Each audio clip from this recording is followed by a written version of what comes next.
નમસ્કાર ગુજરાતના અધિકારી મિત્રો, આજે આપણે 1 થી 10 ઓક્ટોબર એટલે કે 1 થી 10 ઓક્ટોબરનું કરંટ અફેરનું રિવિઝન કરવાના છે. તો ખાસ કરીને વિડીયો બહુ લોંગ નહીં થાય, મીડિયમ થાય, કારણ કે 1 થી 10 દિવસ જ લીધા. આપણે જે પોલ મૂક્યો હતો એમાં સૌથી વધારે ઓલા તો કેના હતા પોલમાં વોટ, તો કે એ અને બી બંને ગમે તે ભણાવો એ હાલશે, એવી રીતના હતું. જો ઘણા એમ કહેતા હતા કે વીકલી કરંટ અફેર કરાવો, ઘણા એમ કહેતા હતા મંથલી હાલશે. તો એ બંનેનો વસલો રસ્તો આપણે કાઢ્યો છે. 1 થી 10 ઓક્ટોબર દરમિયાનનું કરંટ અફેર જોશું. પછી પાછો બીજો વિડીયો આવશે, એ 11 થી 20 નું જોશું, અને ત્રીજામાં તો કે 21 થી 31 નું જોશું. તો આવી રીતના આપણે ગમે મંથ હોય એવી રીતના કરંટ અફેર જોવાના છે. 30 સુધીનું હશે તો 30 સુધીનું જોશું, અને 31 સુધીનું હશે તો 31 સુધીનું જોવું. તો ખાસ કરીને એ માટે આ એક ઇમ્પોર્ટન્ટ માહિતી હતી, તો તમારી શેર કરી દીધી. તો હવે આવી રીતના થાય, અને આપણે હારે જ રહેવું. હાલ કહીએ તો નવેમ્બરનું હાલે, તો નવેમ્બરના 1 થી 10 દિવસ પૂરા થાય ને, એટલે 1 થી 10 દિવસનું કરંટ અફેર આવી જાય. એટલે ટાઈમ ટુ ટાઈમ હવે રહેશે, કારણ કે આ વિડીયો બહુ પાછળ વયો જાય એવું નહીં થાય. તો હવે તમારો સપોર્ટ કેવો રહે એની વાત છે. તો આપણે એવી રીતના ચાલુ કર્યું છે. તો ખાસ ઇમ્પોર્ટન્ટ માહિતી હતી, આપી દીધી. તો હવે ચલીએ શરૂઆત કરીએ. તે પહેલા ખાસ કરીને ચેનલ ઉપર નવા હોય તો ચેનલને સબસ્ક્રાઇબ કરી લેવી, વિડીયો પસંદ આવે લાઈક કરવો, અને તમારા મિત્રો સુધી અવશ્યથી શેર કરી દેવો. આવી જ માહિતી સાથે આપણે આ ચેનલ ઉપર મળતા રહીએ. તો તાજેતરમાં જ ગોકુળ જળાશય અને ઉદયપુર ઝીલને કયા રાજ્યમાં આવેલા છે જેને રામસર સાઇટનો દરજ્જો મળ્યો? તો આ બિહારમાં આવેલા છે. આ બંને તમે જોઈ શકો. તો તાજેતરના જ બિહારની બે ભીના વિસ્તાર એટલે કે જે વેટલેન્ડ સાઇડ, જે ગોકુળ જળાશય બક્સરમાં આવેલું છે, અને પશ્ચિમ ચંપારણમાં આવેલું ઉદયપુર ઝીલને રામસરનો ટેગ મળ્યો છે. ગોકુળ જળાશય, ઉદયપુર જળાશય ક્યાં આવેલા છે? તો બિહારમાં. ખાસ એટલું યાદ રહેવું જોઈએ આમાંથી. રામસર સ્થળની વાત કરીએ તો હાલ ગુજરાતમાં 93 થઈ ગયા, તો એ પણ યાદ રાખવું. સૌથી વધારે તમિલનાડુમાં છે. જમીન સંરક્ષણ પર આંતરરાષ્ટ્રીય સંમેલન, જેને રામસર સંમેલન તરીકે ઓળખવામાં આવે છે, 2 ફેબ્રુઆરી 1971ના રોજ ઈરાનના રામસરમાં થયું હતું, એટલે આના માટે રામસર નામ પડ્યું હતું. હસ્તાક્ષર અને 21 ડિસેમ્બર 1975થી અમલમાં આવ્યું હતું. પણ ભારતે બહુ મોડા એટલે કે 2 ફેબ્રુઆરી 1982ના રોજ રામસર સંમેલન પર હસ્તાક્ષર કર્યા હતા. એટલે જ આપણે 2 ફેબ્રુઆરીએ વિશ્વ વેટલેન્ડ દિવસ ઉજવીએ છીએ. તો ખાસ આ માહિતી યાદ રાખવી. ત્યારબાદ MiG-21 છેલ્લી વખત ભારતીય અવકાશમાં ઉડાન ભરી છે, જેનો વિદાય સમારંભ ક્યાં યોજાયો હતો? તો ચંદીગઢ ખાતે આ વિદાય સમારંભ યોજાયો હતો.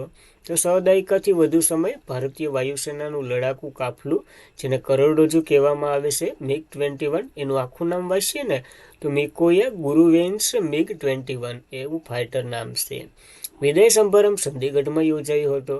રાજનાથ સિંહે આને વિમાને નહીં, મશીને નહીં, પણ ભારત અને રશિયાના ગાઢ સંબંધો ગણાવ્યું છે, કારણ કે આપણે રશિયામાંથી લીધેલું છે. MiG-21 1963ના રોજ પહેલી ઉડાન ભરી હતી. આપણે MiG-21 સોવિયત રશિયન યુનિયન, ત્યારે સોવિયત યુનિયન તરીકે અને હાલ રશિયા તરીકે, એની પાસેથી લીધો હતો. 2 વ્યક્તિના નામ પર આનું નામ છે. MiG-21 હાલ નિવૃત્ત થઈ ગયું, એનું સ્થાન તેજસ લેવાનું છે. જે તેજસની વાત કરીએ, તેજસ એક લડકું હલાકુ વિમાન છે, અને એનું બાંધકામ હિન્દુસ્તાન એરોનોટિક્સ લિમિટેડે કર્યું છે. તો ખાસ અપડેટેડ માહિતી યાદ રાખવી. ત્યારબાદ AWS જુનિયર વર્લ્ડ કપ પ્રથમ વખત ભારતમાં યોજાવાનો છે. ભારતમાં નવી દિલ્હી ખાતે 11મું સંસ્કરણ 24 થી 2 ઓક્ટોબર દરમિયાન યોજાવાનું છે. તો યાદ રાખવું, શૂટિંગની ગેમો છે. ત્યારબાદ CSIR 24 સપ્ટેમ્બરના રોજ કેટલામો સ્થાપના દિવસ ઉજવી રહ્યું છે? તો 84 નંબરમાં સ્થાપના દિવસ ઉજવી રહ્યું છે. વૈજ્ઞાનિક સંસ્થા છે. તો વિજ્ઞાન અને ઔપચારિક સંશોધન પરિષદ દેશના જ્ઞાનની કરોડરજ્જુ નવીનતમ સંભાળો. 24 સપ્ટેમ્બર 1942ના રોજ તેનો સ્થાપના દિવસ એક ભવ્ય સમારોહ તરીકે ઉજવી રહ્યો છે. 84 નંબરનો, તો યાદ રાખવું. Council of scientific and industrial research એનું ફૂલ ફોર્મ થાય છે. 1942માં આની રચના થઈ હતી. આના શું કહેવાય વડા? તો કે PM પોતે હોય છે. ડીજી નથાલંબી ક્લાઇસેલ્વી છે હાલના. ભારતની એક મુખ્ય સંશોધન અને વિકાસ પરિષદ છે. વિજ્ઞાન અને ટેકનોલોજી મંત્રાલય અંતર્ગત આવે છે. આની અંતર્ગત 37 પ્રયોગશાળાઓ અને સંસ્થાઓ આવે છે. શાંતિ સ્વરૂપ ભટનાયક એવોર્ડ આના દ્વારા જ આપવામાં આવે છે, જે વિજ્ઞાનનો સર્વોચ્ચ સન્માન ગણવામાં આવે છે. તો એ પણ યાદ રાખવું. ત્યારબાદ બોટેકલ સર્વે ઓફ ઇન્ડિયાના નવા ડાયરેક્ટર તરીકે કોની નિમણૂક થઈ છે? તો કર્ણક દાસની નિમણૂક થઈ છે આ પદ માટે, આ ગટા સાહેબની. તો બોટેકલ સર્વે ઓફ ઇન્ડિયા જે નવા ડાયરેક્ટર મળ્યા કર્ણક દાસ, જે પર્યાવરણ, વન અને આબોહવા પરિવર્તન મંત્રાલય અંતર્ગત આ એક સંશોધન સંસ્થા છે. જેના વડા બન્યા છે AM માઉનું સ્થાન લેવાના છે, તો યાદ રાખવા. બોટેકલ સર્વે ઓફ ઇન્ડિયાની વાત કરીએ, જે ભારત સરકાર અને પર્યાવરણ મંત્રાલય હેઠળ અંતર્ગત એક સંસ્થા છે. 13 ફેબ્રુઆરી 1990ના રોજ આની રચના થઈ હતી. આનું કાર્ય વનસ્પતિ પ્રજાતિઓને ઓળખવી, તેના આર્થિક ગુણોને ઓળખવા, ફૂલો, સંપત્તિ વગેરેનું દસ્તાવેજીકરણ કરવું અને એનું સંરક્ષણ કરવું, તો યાદ રાખવું.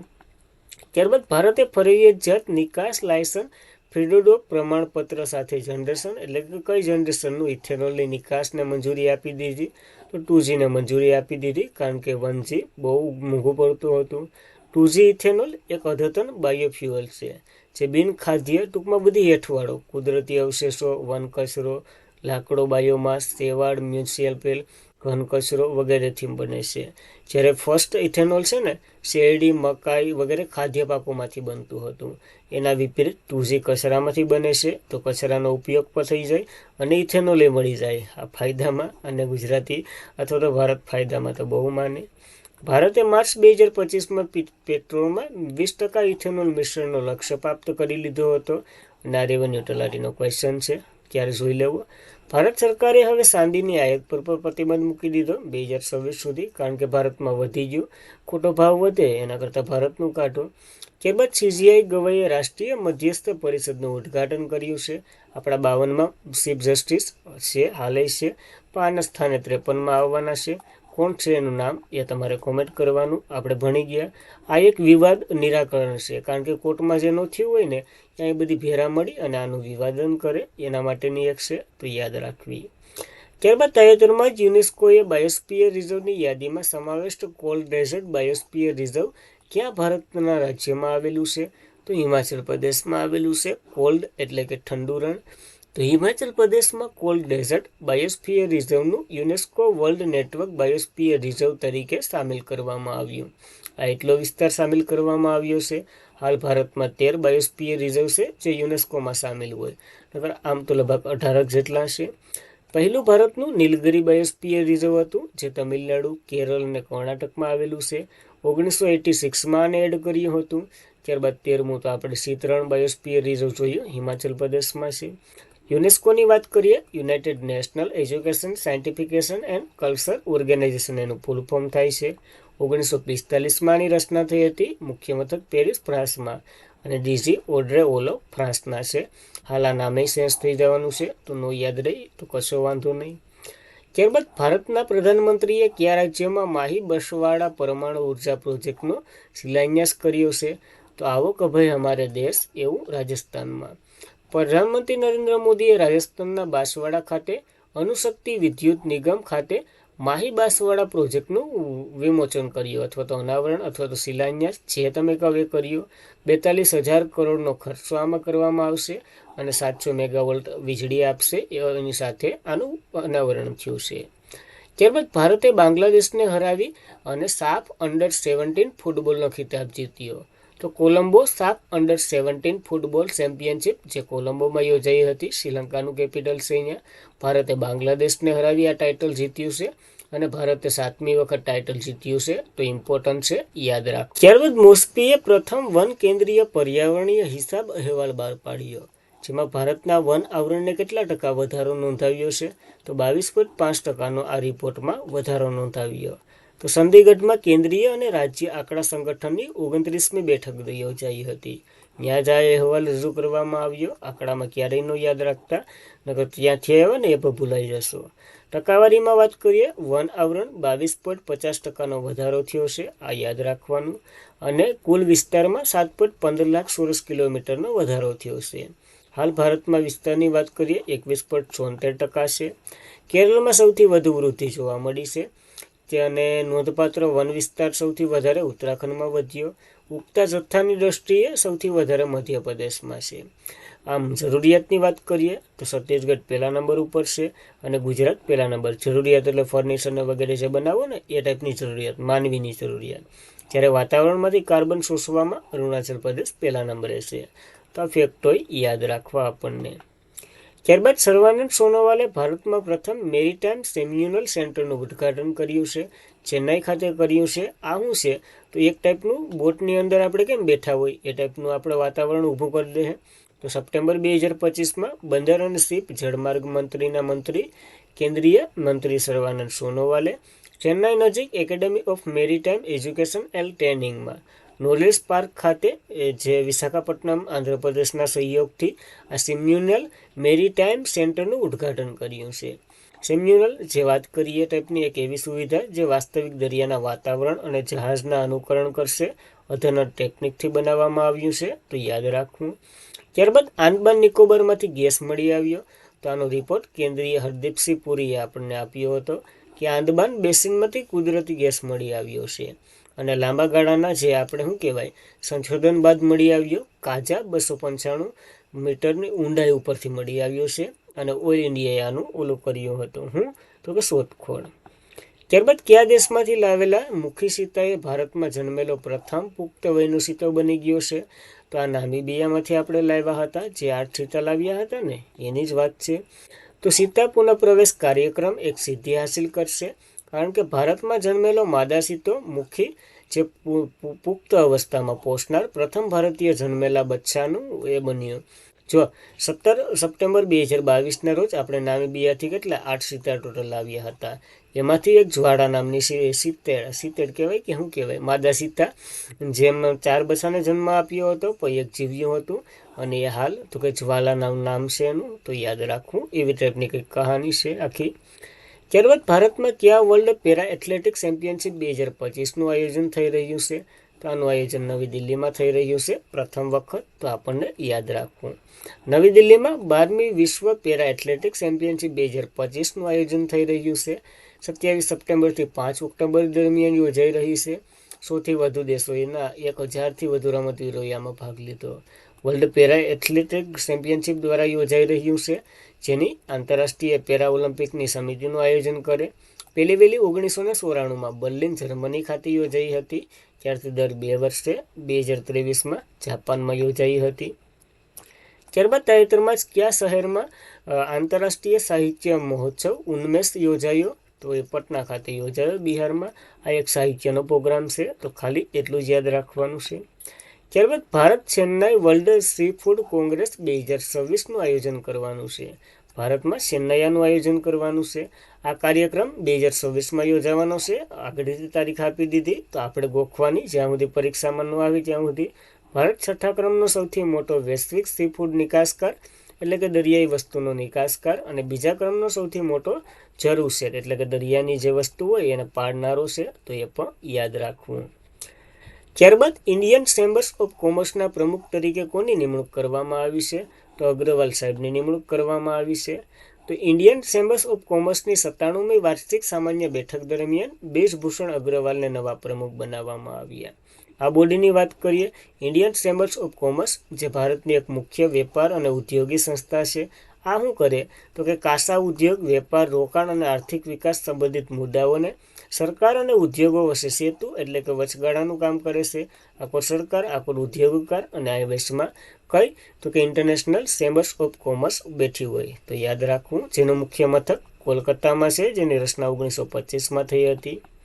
ત્યારબાદ કયા શહેરમાં મૌલાના આઝાદ મેડિકલ કોલેજ સંસ્થા જે ડેન્ટલ સર્જરી માટે બોન ગ્રાફિક માટે ભારતનું પ્રથમ સેન્ટર ટિશ્યુ બેંક શરૂ કર્યું છે? તો આ કોલેજ અથવા તો જે મેડિકલ ક્યાં આવેલી છે? તો નવી દિલ્હીમાં છે. અને સહયોગ અથવા તો જે સહકાર આંદોલનના ભાગરૂપે 1945માં જ આની રચના કરી હતી. તો ગાંધી બાપુને ભણ્યા હોય તો આ એક નામ અવશ્યથી આવે. દિલ્હીમાં મૌલાના આઝાદ મેડિકલ કોલેજ જે ડેન્ટલ સર્જરી બોન ગ્રાફિક શહેર પ્રથમ સેન્ટર ટિશ્યુ બેંક શરૂ થઈ. આ સુવિધાનું ઉદ્ઘાટન દિલ્હીના આરોગ્ય મંત્રીએ કર્યું હતું. આપણે કંઈ કામ નથી. સેન્ટર ટિશ્યુ બેંક આ એક એવી બેંક જે સામાન્ય પેશીઓનો સંગ્રહ કરવામાં આવે અને પેશીઓ એકત્રિત કરી જેને જોતી હોય એને આપે. તો એ ટાઈપની કંઈક છે. તો યાદ રાખવી.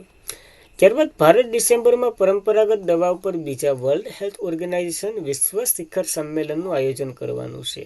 ક્યાં તો કે નવી દિલ્હીમાં કરવાનું છે. અને આના માટે બધી ભેરાઈ થવાના છે. તો પરંપરાગત દવા પર બીજી વર્લ્ડ હેલ્થ વિશ્વ સમિટ 17થી 29 ડિસેમ્બર દરમિયાન નવી દિલ્હીમાં યોજાવાની છે. ડિસેમ્બરમાં યોજાવાની છે, તો યાદ રાખવી. અને થીમે આપી દીધી, સંતુલન પુનઃસ્થાપિત કરવું, આરોગ્ય અને સુખાકારી વિજ્ઞાન અને વ્યવહારની થીમ સાથે. તો યાદ રાખવું, 2023માં ગાંધીનગરમાં યોજાઈ હતી પ્રથમ વખત. ત્યારબાદ આ કેટલામી છે? તો આ બીજી છે, તો બીજી યાદ રાખવી આપણને. ત્યારબાદ BFI કપ 2025નું ઉદ્ઘાટન 7 ઓક્ટોબરના રોજ ચેન્નાઈમાં થયું. તો બોક્સિંગ ફેડરેશન ઓફ ઇન્ડિયાએ આનું આયોજન કરવાનું છે ચેન્નાઈમાં, અને પ્રથમ વખત આપણે આયોજન કરી રહ્યા છે ચેન્નાઈમાં, જેનાથી ભારત તરફ એક સાપ ઊભી થશે, તો યાદ રાખવું.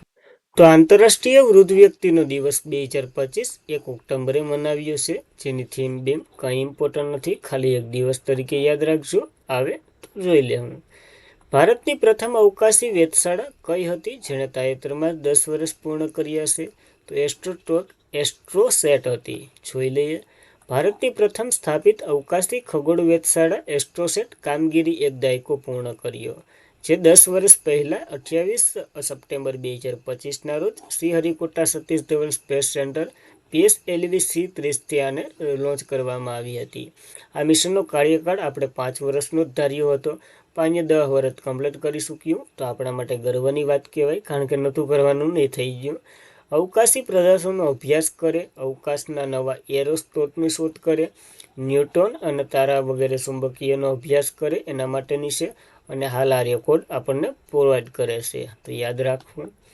ત્યારબાદ બાલોદ જિલ્લો કયા રાજ્યમાં આવેલો છે? તેને તાજેતરમાં જ ભારતનો પ્રથમ સત્તાવાર રીતે બાળ લગ્ન મુક્ત જિલ્લો જાહેર કર્યો છે, તો છત્તીસગઢમાં આવેલો છે.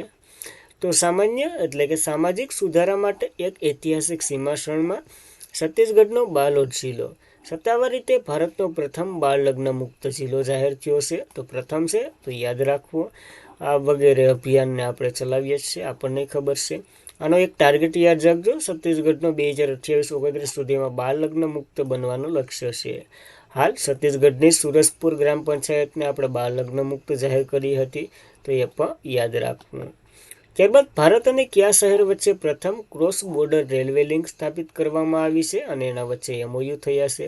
તો ભારત અને ભૂતાન વચ્ચે પ્રથમ આંતરરાષ્ટ્રીય કોરિડોર એટલે કે લિંક, રેલવે લિંક નાખી અને આ ટ્રેન દોડવાની છે. તો ભારત અને ભૂતાન વચ્ચે થયું. 2 ટ્રેન ટૂંકમાં દોડવાની છે. પહેલી તો કે કરારમાં કોકઝાર આસામનું છે, ત્યાંથી ગેલફુ ભૂતાન સુધી દોડશે.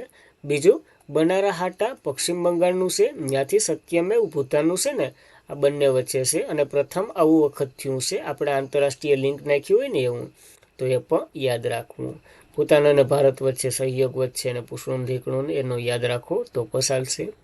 ભૂતાનની વાત કરી લે, કેપિટલ થિમ્પુ, ચલણ ભારતીય રૂપિયો છે, અને PM શેરિંગ ટોમ્બો છે, રાજા ઝિંગ્સ ખેસર છે, તો યાદ રાખવા.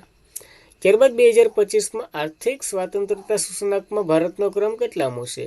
તો ભારતને 128મો ક્રમ મળ્યો છે આ રેન્કિંગમાં. તો હેરિટેજ ફાઉન્ડેશન દ્વારા બહાર પાડવામાં આવ્યો છે. અર્થતંત્રની વાત કરે છે આ રેન્કિંગ. 167 દેશોને ભાગ લીધો હતો. આર્થિક રીતે મુક્ત કેટલા દેશો છે એની વાત કરેલી છે. અને પહેલા નંબર ઉપર સિંગાપુર સર્વેસર્વ મુક્ત છે, એ પણ યાદ રાખવું. ભારતની વાત કરીએ તો ભારત 128મા ક્રમ સાથે મોટાભાગે અમુક્ત જાહેર છે. ભારતની અર્થવ્યવસ્થા અમુક્ત છે, કારણ કે આપણને ખબર જ છે કંપની નાખવી હોય તો કેટલા લોચા પડે છે. જ્યારે 5મી સૌથી મોટી અર્થવ્યવસ્થા હોવા છતાં પણ આવી રીતના છે, તો ભારત માટે એક નુકસાનકારક વાત કહેવાય.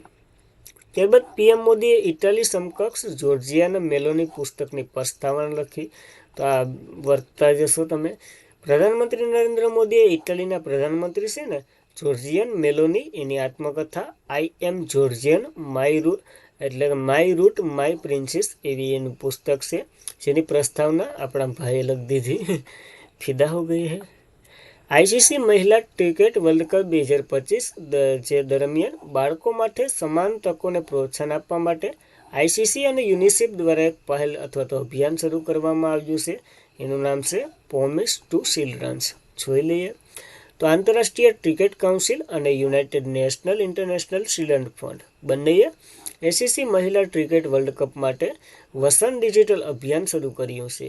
આના અંતર્ગત બાળકોને ક્રિકેટ પ્રત્યે રુચિ અને જે ભારતમાં તો ગલી ગલી મોહલ્લે મોહલ્લે ક્રિકેટ કે લખ એવા ખેલો રમાતા હોય તેના પ્રત્યે જાગૃતિ ફેલાવવાનો છે, તો યાદ રાખવું.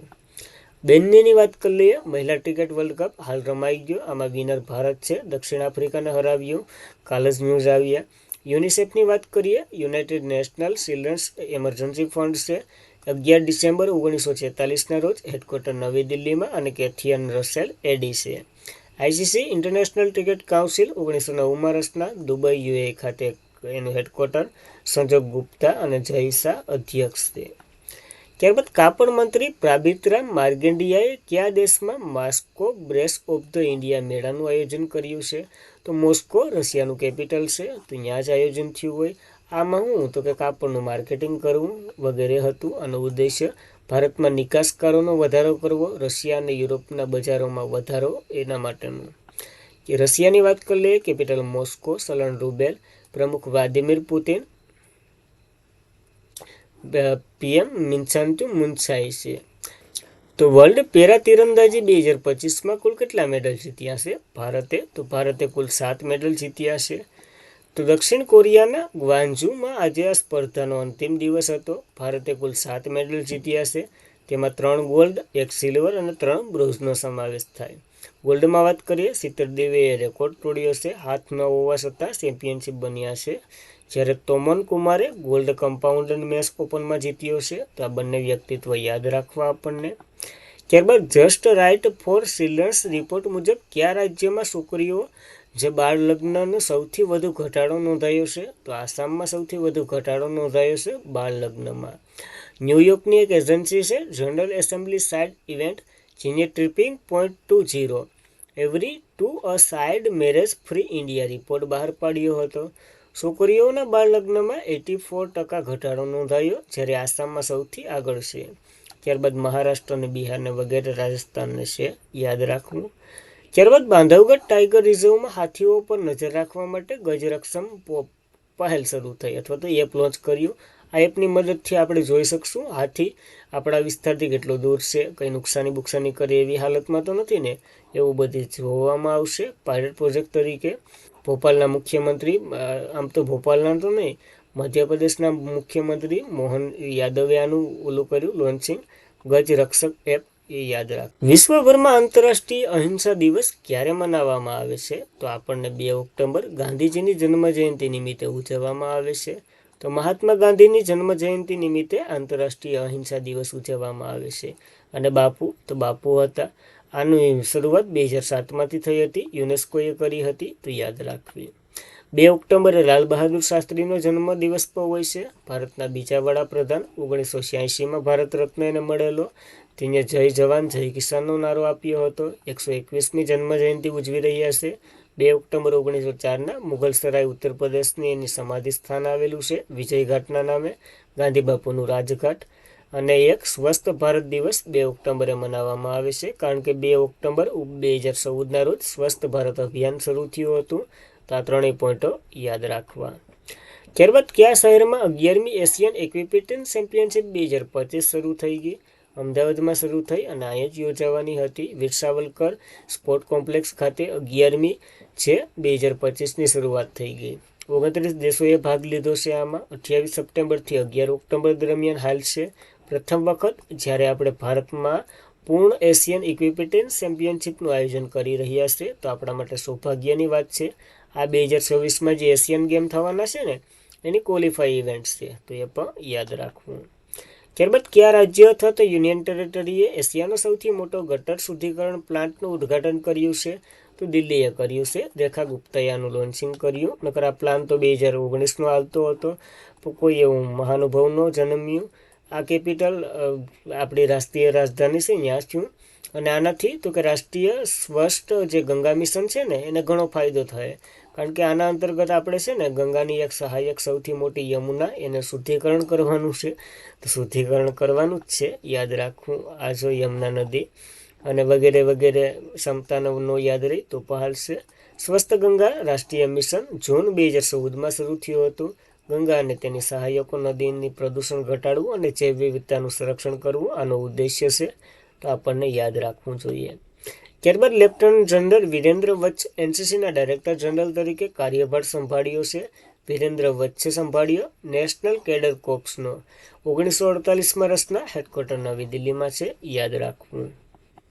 ત્યારબાદ યુપીએસસીએ સેવાના 100 વર્ષમાં પ્રવેશતા જ કયું પોર્ટલ શરૂ કર્યું છે? તો માય યુપીએસસી ઇન્ટરવ્યૂ નામનું પોર્ટલ શરૂ કર્યું છે. આમાં શું કરશે? તો યુપીએસસી પાસ કરેલા જે વગેરેનું ઇન્ટરવ્યૂ લેવામાં આવશે અને શું થાય?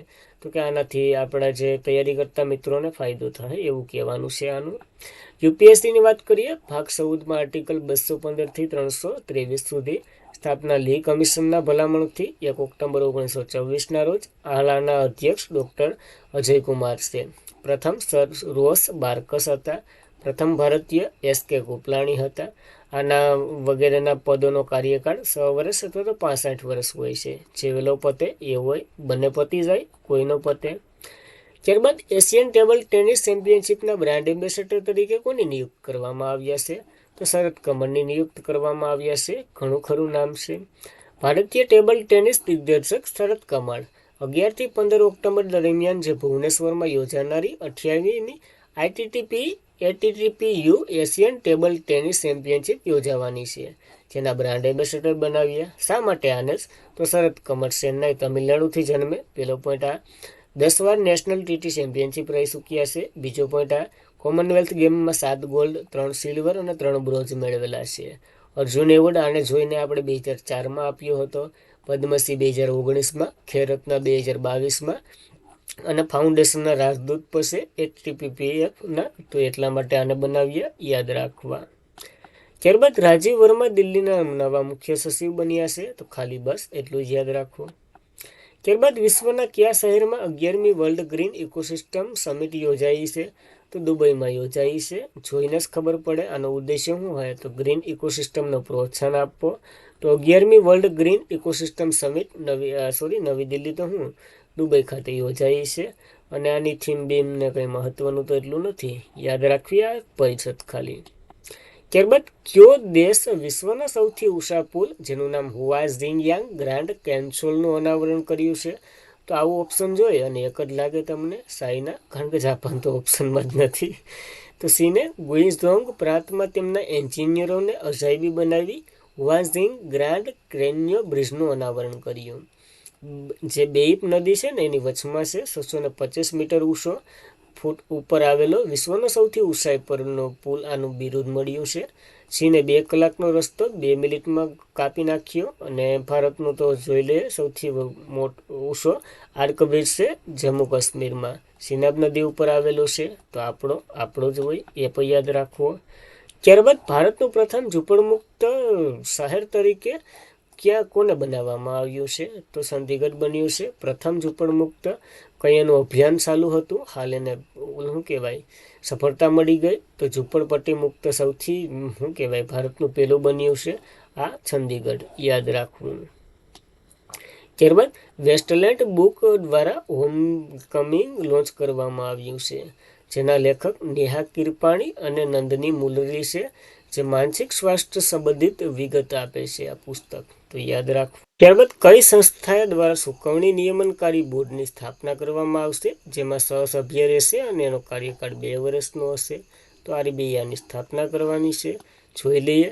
રિઝર્વ બેંક ઓફ ઇન્ડિયા ભારતની ચૂકવણી પ્રણાલીઓની દેખરેખ માટે નિયમનકારી સહસભ્યવાળું એક નવું પેનલ બનાવવાનું છે, જેનું નામ ચૂકવણી અને નિયમનકારી બોર્ડ હશે. આ વગેરે તો કે દેશમાં ચાલી રહેલા કૌભાંડો વગેરેને દેખરેખ કરશે, કેવી રીતના ભારત આ ચૂકવણી પ્રણાલીનો ઉપયોગ કરે છે વગેરે વિશે માહિતી લેશે. આ ચૂકવણી નિયમનકારી બોર્ડની રચના ચૂકવણી સમાધાન પ્રણાલી અધિનિયમ 2007 અંતર્ગત થશે, જેમાં સહસભ્ય અને જેનો ગાળો અથવા તો સમયગાળો 2 વર્ષનો હશે. RBIની વાત કરીએ, 1 એપ્રિલ 1935માં રચના, મુખ્ય મથક મુંબઈમાં, યંગ લિટન કમિશનની ભલામણથી થઈ હતી. રાષ્ટ્રીયકરણ 1 જાન્યુઆરી 1950માં. પહેલા ગવર્નર હાલના છે થયા હતો. હાલના ગવર્નર સંજય મલ્હોત્રા હતા, 26મા નંબરના છે. પહેલા બ્રિટિશ હતા સર ઓસ્બોર્ન સ્મિથ. પ્રથમ ભારતીય CD દેશમુખ. આનું ફૂલ ફોર્મ કેને આવડે? કોમેન્ટ કરી દો. આરબીઆઈમાં 4 ડેપ્યુટી ગવર્નર હોય. હાલ એક શિશિર ચંદ્ર મુર્મુ નવા બન્યા. ટી રવિશંકર, સ્વામી જાનકી રમન અને પૂનમ ગુપ્તા.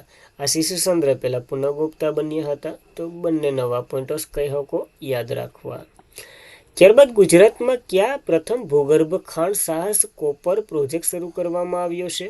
તો બનાસકાંઠામાં જે અંબાજીની ખાણ છે ને, ત્યાંથી કોપર, સીસુ અને તાંબુ મળી આવે, ત્યાં શરૂ કરવામાં આવ્યું. અને ખાસ કરીને આપણે તાંબાના જે માંગના સંતોષવા માટે આ શરૂ કરી રહ્યા છે. તો Gujarat mineral development corporation Ambaji copper project અંતર્ગત ગુજરાતમાં પ્રથમ ભૂગર્ભ ખાણ સાહસ, જે દેશનો સૌથી મોટો કોપર પહેલમાંનો એક છે. સૌથી વધારે કોપર ક્યાંથી મળે? તો આપણું પાડોશી રાજ્ય રાજસ્થાનમાંથી મળે. એ પણ યાદ રાખવું. 90% આયાત પર આપણે અટાણે છે, એમાંથી આપણે 50%નો ગાળો રાખીએ કે 50% ઓછી કરીશું, એના માટેનું છે આ બધી પ્રોજેક્ટ. તો યાદ રાખવો, ગુજરાતમાં શરૂ કર્યો. ત્યારબાદ M3M હુરુન ઇન્ડિયા રીસ લિસ્ટ 2025 અનુસાર ભારતના સૌથી ધનિક વ્યક્તિ કોણ? તો આપણા કાકા એટલે કે મુકેશ કાકા. બીજા નંબર ઉપર ગૌતમ અદાણી છે અને ત્રીજા નંબર ઉપર શ્રી પૂનાવાલા છે. જ્યારે મહિલાની વાત કરીએ, રોશની નાદર પર છે ત્રીજા નંબર ઉપર. તો M3M હુરુન ઇન્ડિયા રીસ લિસ્ટની વાત કરીએ, પહેલા નંબર ઉપર તો મુકેશ કાકા, ગૌતમ અદાણી. ત્રીજા નંબર ઉપર કોણ છે? તો ત્રીજા નંબર ઉપર રોશની નાદર છે, મનોહર અને તેનો પરિવાર. પ્રથમ મહિલાની વાત કરીએ તો પણ જ આવે, તો એ પણ યાદ રાખવું. ત્યારબાદ ASSF junior world cup Bharat medal ટેબલમાં ટોચ ઉપર રહ્યું છે. ASSF ભારતમાં રમાયું હતું. ક્યાં રમાયું હતું? કોમેન્ટ કરી દઉં. તો બીજો તબક્કો ભારતમાં નવી દિલ્હીમાં આપણે વાત કરી હતી ને, પ્રથમ વખત યોજાવાનો છે. પહેલો તબક્કો તો જર્મનીમાં યોજાયો હતો. કુલ મેડલમાં વાત કરીએ તો ભારતે 11 ગોલ્ડ, 14 સિલ્વર અને 12 બ્રોન્ઝ જીતે ટોચ ઉપર રહ્યું છે. તો યાદ રાખવું પડે આપણને. ત્યારબાદ ટાટા એવિએશન સિસ્ટમ લિમિટેડનું ભારતનું બનેલું એરબેસ S-125 હેલિકોપ્ટર 2027 સુધીમાં કયા રાજ્યના કોલાર જિલ્લામાં લોન્ચ કરવામાં આવશે? તો કર્ણાટકમાં લોન્ચ કરવામાં આવશે. એટલે કે આ હેલિકોપ્ટર ફરશે. તો ખાનગી ક્ષેત્રમાં ભારતની પ્રથમ હેલિકોપ્ટર ફાઇનલ એસેમ્બલી લાઇન કર્ણાટકના કોલાર જિલ્લાના વેગમાર ખાતે બનાવવામાં આવશે. અને આ એરબેસ નામ 125 હેલિકોપ્ટર હશે. જે શું કરશે? તો કે પ્રાઇવેટ સિસ્ટમને આમાં ક્ષેત્રફળ વધારશે. અને આનાથી શું થાય? તો કે સમય ઘટશે ને વગેરે, તો તમને ખબર જ છે. Airbus S-125 helicopter lighting utility helicopter હશે. આમાં સિંગલ એન્જિનનો ઉપયોગ થશે. ઉત્પાદન એરબસ જે યુરોપની છે એના દ્વારા થશે. ટાટા એવિએશન આમાં ભાગ લઈ રહ્યું છે. ખાનગી સંરક્ષણ કંપની છે. 2007માં એની રચના થઈ હતી. મુખ્ય મથક હૈદરાબાદમાં છે અને ચેરમેન બનમાલી અગ્રવાલ છે. ત્યારબાદ કઈ રાજ્ય સરકાર દ્વારા રામચંદ્ર ગુહાને મહાત્મા ગાંધી સેવા સન્માન 2025 મળ્યો છે? તો કર્ણાટકની સરકાર આપે છે. અને આ ભાઈ જે ડોરા કાઢે ને એને મળ્યો. તો રાજ્ય સરકારે બુધવારે જાહેર કરેલ પ્રખ્યાત ઇતિહાસકાર અને લેખક રામચંદ્ર ગુહા 2025માં મહાત્મા ગાંધી સેવા પુરસ્કાર કર્ણાટકની દ્વારા આપવામાં આવ્યો છે. આના પ્રખ્યાત પુસ્તકોની વાત કરીએ ને, પુસ્તકો જોઈને જ તમે કહી દો કે આને જ મળવું જોઈએ. ગાંધી પછી ભારત, ભારત પહેલાંનું ગાંધી, ગાંધી દુનિયા બદલી નાખશે એવા વર્ષો, એ વગેરેના પુસ્તકો છે. તો પ્યોર ગાંધીવાદી છે, જોઈ લેવા. પુરસ્કારની વાત કરીએ, પદ્મભૂષણ સાહિત્ય અકાદમી પુરસ્કાર, મહાત્મા ગાંધી સેવા પુરસ્કાર જે કર્ણાટકની સરકાર આપે છે, ઇનામ 5 લાખ, 2014માં પહેલો વહેલો. અને જે ગાંધીવાદી ફિલોસોફી હોય ને એ લોકોને મળે છે. ત્યારબાદ કયા વ્યક્તિએ સેન્ટ્રલ બેંક ઓફ ઇન્ડિયાના MD અને CEO તરીકેનો કાર્યભાર સંભાળ્યો? તો કલ્યાણ કુમારે કાર્યભાર સંભાળ્યો. 2 વ્યક્તિની નિયુક્તિ થઈ. કલ્યાણ કુમાર સેન્ટ્રલ બેંક ઓફ ઇન્ડિયાના મેનેજર અને ડિરેક્ટર બન્યા, જ્યારે Ashish Pandya union bank of ઇન્ડિયાના MD અને CEO બન્યા છે. બંને બેંકોની વાત કરી લઈએ. Central Bank of India 21 December 1911માં એની રચના થઈ હતી. મુખ્ય મથક મુંબઈ મહારાષ્ટ્રમાં છે. MD અને CEO કલ્યાણ કુમાર. ટેગલાઇન નથી યાદ રાખવી. યુનિકોર્ન એટલે કે યુનિયન બેંક ઓફ ઇન્ડિયાની વાત કરીએ, 11 નવેમ્બર 1919માં રચના થઈ હતી. મુખ્ય મથક આનું અહીંયા છે ભાઈ, મુંબઈ મહારાષ્ટ્ર. MD અને CEO આશિષ પાંડે. ટેગલાઇન ન યાદ રહી તો ચાલશે. ત્યારબાદ સપનીવ પાંડે દ્વારા વિંગ્સ ઓફ ધ વેલોર નામનું પુસ્તક લખવામાં આવ્યું છે. તો બસ એટલું યાદ રાખો તો એ ઘણું છે. ત્યારબાદ કયા રાજ્યમાં યોજાયેલ 62મી રાષ્ટ્રીય ચેસ ચેમ્પિયનશિપમાં ઇન્ડિયન ચેમ્પિયનશિપ બન્યા છે? તો આંધ્રપ્રદેશમાં યોજાઈ હતી. આ ભાઈ ચેમ્પિયન બન્યા. તો ગ્રાન્ડ માસ્ટર ઇન્ડિયન 62માં રાષ્ટ્રીય ચેસ ચેમ્પિયનશિપ બન્યા છે. જે આંધ્રપ્રદેશમાં યોજાઈ હતી અને ઇનિયન પી સતત આ પ્રદર્શન સારું હતું એટલા માટે બન્યા છે. 2019માં ગ્રાન્ડ માસ્ટર બન્યા હતા. ભારતના 61માં છે. તમિલનાડુથી બિલોંગ કરે છે. રાષ્ટ્રીય ચેસ ચેમ્પિયનશિપ 1955માં પહેલી વાર યોજાઈ હતી. દર વર્ષે આયોજિત થાય છે. આંધ્રપ્રદેશ એસોસિએશન એટલે કે ચેસ એસોસિએશન દ્વારા યોજાય છે આ ઇવેન્ટ. ત્યારબાદ મનસુખ માંડવિયાએ યુવા સશક્તિકરણ માટે માય ભારત મોબાઈલ એપનો શુભારંભ ક્યાંથી કર્યો છે? તો એક જ માત્ર સ્થળ નવી દિલ્હીથી કર્યો. તો કેન્દ્રીય મંત્રી આપણા છે ડૉક્ટર મનસુખ માંડવિયાએ 1 ઓક્ટોબર 2025ના રોજ નવી દિલ્હીમાંથી my Bharat mobile application launch કર્યું. આ તો કે યુવાનોમાં ભારત સરકાર દ્વારા ચાલતા આવતા રાષ્ટ્રીય અભિયાનોને પહેલનો સીધા રીતે જોડાણ કરશે. સુલભ અને વગેરે વગેરે તો છે જ, તો એ જોઈ લેવું. ત્યારબાદ તાજેતરમાં જ અવસાન પામેલા પંડિત છન્નુલાલ મિશ્રા, જે પદ્મભૂષણ ગાયક પંડિત છન્નુલાલ મિશ્રા અવસાન થઈ ગયું 89 વર્ષની વયે. જે હિન્દુસ્તાની સંગીતમાં ખૂબ એવું નામ હતું. એટલે જ આપણે 2010માં પદ્મભૂષણ, 2020માં પદ્મ વિભૂષણ આપ્યો. તારીખ તો જો 2010 અને 2020. વિશ્વ પ્રાણી દિવસ 2025 ક્યારે મનાવવામાં આવ્યો? તો 4 ઓક્ટોબરના રોજ આ દિવસ મનાવવામાં આવે છે. 4 ઓક્ટોબરના રોજ ઉજવવામાં આવતો વિશ્વ પ્રાણી દિવસ 2025ની વાત કરીએ, જેની થીમ પ્રાણીઓ બસાવો ગ્રહ બસાવો એ વિશે તો યાદ રાખવી. 100મી વર્ષગાંઠ છે તો એ પણ યાદ રાખવી. ત્યારબાદ વૈજ્ઞાનિક સંશોધન વધુ સુલભ બનાવવા માટે કઈ સંસ્થાએ સલર નામનું સાધન વિકસાવ્યું છે? તો ANRFએ વિકસાવ્યું છે. અનુસંધાન નેશનલ રિસર્ચ ફાઉન્ડેશને સરળ સુલભ બનાવવા માટે સરળ એટલે કે સરળ અને સ્વસંચાલિત સંશોધન પ્રવક્તા અને શિક્ષણ શરૂ કર્યું. જે જટિલ સંશોધન વિડીયોઝ, પોડકાસ્ટ, પોસ્ટ વગેરે પ્રસ્તુતિ કરશે, એને સરળ બનાવશે. AI પ્રતિબંધ હશે એનો ઉપયોગ કરી. આનો ઉદ્દેશ્ય ડીપ ટેક પ્રોજેક્ટ અને સ્ટાર્ટઅપ બનાવવા માટેનો છે. તો યાદ રાખવું, એન્જિનિયરો ઉપયોગ માટે છે, એટલા માટે સાયન્સ અને એન્જિનિયરોના ખાસ કરીને વિદ્યાર્થીઓ માટે છે, યાદ રાખવું. ત્યારબાદ સંશોધન એન્ડ રાષ્ટ્રીય સંશોધન ફાઉન્ડેશન એક વૈજ્ઞાનિક સંસ્થા છે, જે વૈજ્ઞાનિક સંશોધન માટે એક સર્વોચ્ચ સંસ્થા છે. આની રચનાની વાત કરીએ 2023 અંતર્ગત થઈ હતી, જે વિજ્ઞાન અને ઇમરજન્સી સંશોધન બોર્ડનું સ્થાન લીધું હતું. આના અધ્યક્ષ વડાપ્રધાન પોતે હોય છે. ત્યારબાદ બન્ની ઉત્સવ કયા રાજ્યમાં ઉજવવામાં આવે છે? તો બન્ની ગાય ભેંસ વગેરે કરી અને કચ્છમાં ન વયા જતા આંધ્રપ્રદેશમાં ઉજવવામાં આવે છે બન્ની ઉત્સવ. આમાં શું હોય તો કે સામે 2 ગ્રુપ બનાવવામાં આવે છે. બંને લાકડીઓથી લડાઈ કરે છે, મારહાની થાય છે, લોહી બોહી નીકળે છે, માથા બાથા સિરાય છે, આવું વગેરે થાય. કુન્નૂર જિલ્લામાં જે દશેરાના દેવગટ્ટુ દશેરાનો ઉત્સવ હોય ને, અને 2 લડાકુ એમાં હોય સ્પર્ધા ટાઈપનું, તો એ આંધ્રપ્રદેશમાં ઉજવવામાં આવે.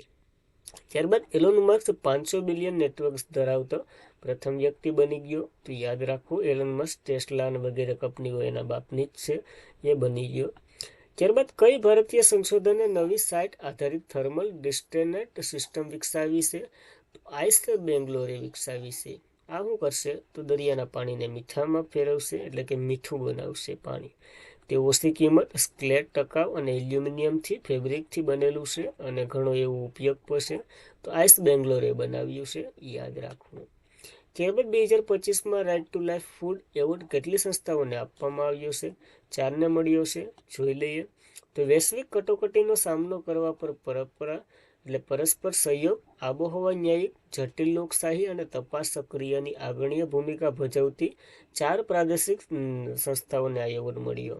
ઇમરજન્સી માટે રિસ્પોન્સ રૂમ સુદાનને, મ્યાનમારને, ન્યાય માટે પેસિફિક ટાપુને, વિદ્યાર્થીઓ અને આબોહવા પરિવર્તન સામે લડવા માટે ઓડ્રે ટાંગ તાઇવાનને મળ્યો છે, આન્ડ્રે ટાંગ. તો ખાસ આ 4 એવોર્ડ નામ સહિત યાદ રાખવા રહી. તો આજીવિકા એટલે કે અધિકાર આજીવિકા પુરસ્કાર, જે વૈશ્વિક નોબેલ પુરસ્કાર તરીકે ઓળખવામાં આવે છે, પેલો 1980માં મળ્યો હતો. હુડરેલા right to life foundation Sweden છે ને, એના દ્વારા મળે છે. ઘણી ખરી પુરસ્કાર મળે છે યુરોમાં, યાદ રાખવો. ગાંધીનગરમાં જમીન વહેંચણી એટલે કે વહીવટી અને આપત્તિ વ્યવસ્થા પર એક પરિષદ યોજાઈ, ગાંધીનગરમાં યોજાઈ, મહાત્મા ગાંધી મંદિર ખાતે, યાદ રાખવી. ત્યારબાદ તાજેતરમાં જ મંત્રીમંડળે કઠોળ ઉત્પાદન માટે કયું મિશન શરૂ કર્યું? તો રાષ્ટ્રીય કઠોળ મિશન શરૂ કર્યું, જેનાથી કઠોળ ઉત્પાદન વધશે અને ભારતનું લક્ષ્ય પછી 2025-26થી લઈ અને 2030-31 દરમિયાન 11,440 કરોડ નાણાકીય ખર્ચ કરી અને આને અમલ મૂકવાનો છે. આનો હેતુ 100 વર્ષ માટેનો છે.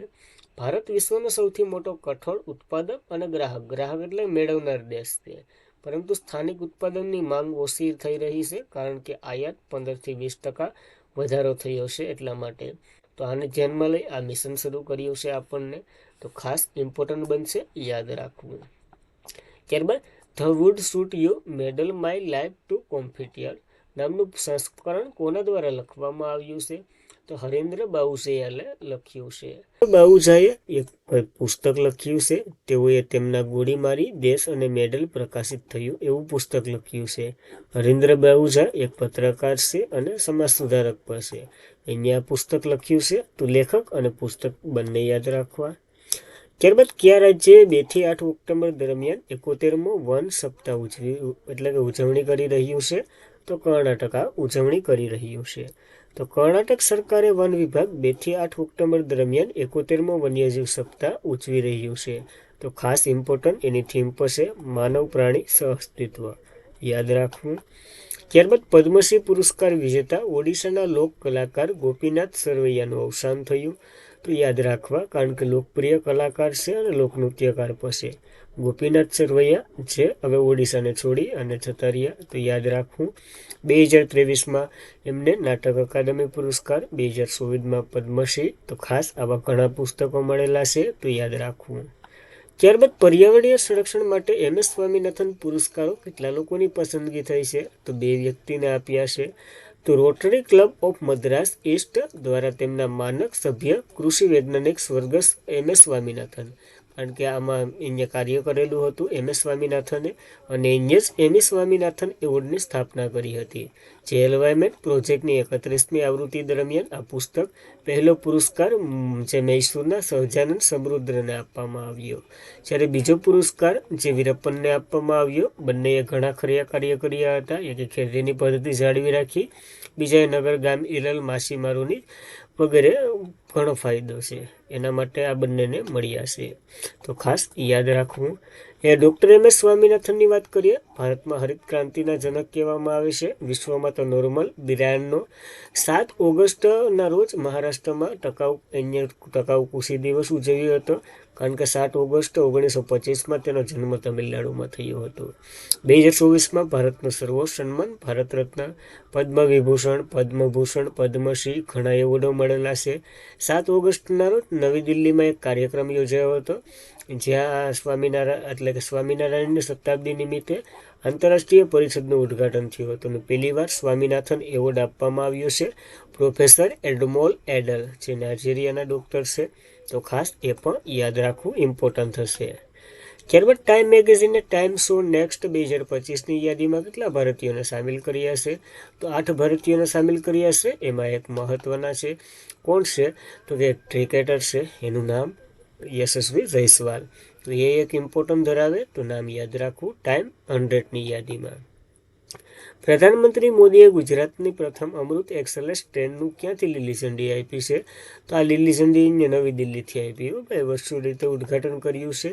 તો પ્રધાનમંત્રી મોદીએ ગુજરાતના સુરતથી ઓડિશા દોડનારી બહેરામપુર સુરત ઉધ્યમ વચ્ચે દોડનારી અમૃત ભારત એક્સપ્રેસને વર્ચ્યુઅલ રીતે લીલી ઝંડી આપી.